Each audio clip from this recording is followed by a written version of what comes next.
ప్రేక్షకులకు నమస్కారం. ADN news TV మనదర్శి మన లోకల్ ఛానల్.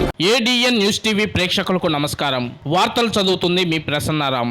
తమ దీర్ఘకాలిక సమస్యలను పరిష్కరించాలని కోరుతూ anganwadi workers and helpers union ఆధ్వర్యంలో సిడిపిఓ కార్యాలయం వద్ద శనివారం 9 మంది అంగన్వాడీ కార్యకర్తలు నిరాహార దీక్ష చేపట్టారు. ఈ నిరాహార దీక్ష శిబిరంలో అంగన్వాడీ యూనియన్ నాయకురాలు బి అచ్చిమాంబ, వి జయమ్మ, అజిత, రాజ్యలక్ష్ములు నిరాహార దీక్షలో కూర్చున్న వారికి పూలదండలు వేసి నిరాహార దీక్షలను ప్రారంభించారు. ఈ సందర్భంగా సిఐటియు నాయకులు సందు వెంకటేశ్వరరావు మాట్లాడుతూ 12 రోజులు సమ్మె చేసినప్పటికీ ఎలాంటి చర్చలు జరపకపోవడం ఆశాస్పదమన్నారు. ప్రభుత్వం వెంటనే స్పందించి అంగన్వాడీ సమస్యలను పరిష్కరించాలని ఆయన ఈ సందర్భంగా ప్రభుత్వాన్ని డిమాండ్ చేశారు. ఈ నిరాహార దీక్ష చేపట్టిన వారిలో G Tirupatamma, T Vishwavani, N Lakshmi, K Adilakshmi, Y Ramanjamma, CH Venkatalakshmi, P Jayanthi, T Ramadevi, N Aruna Devi.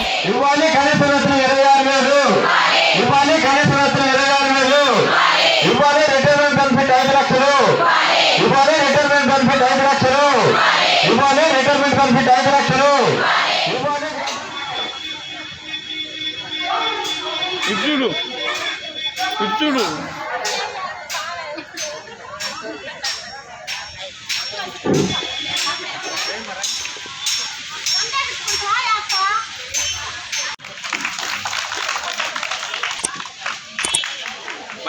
ఖాళీ ఎందుకు వచ్చింది? ఇందాక ఉన్నోళ్ళేమో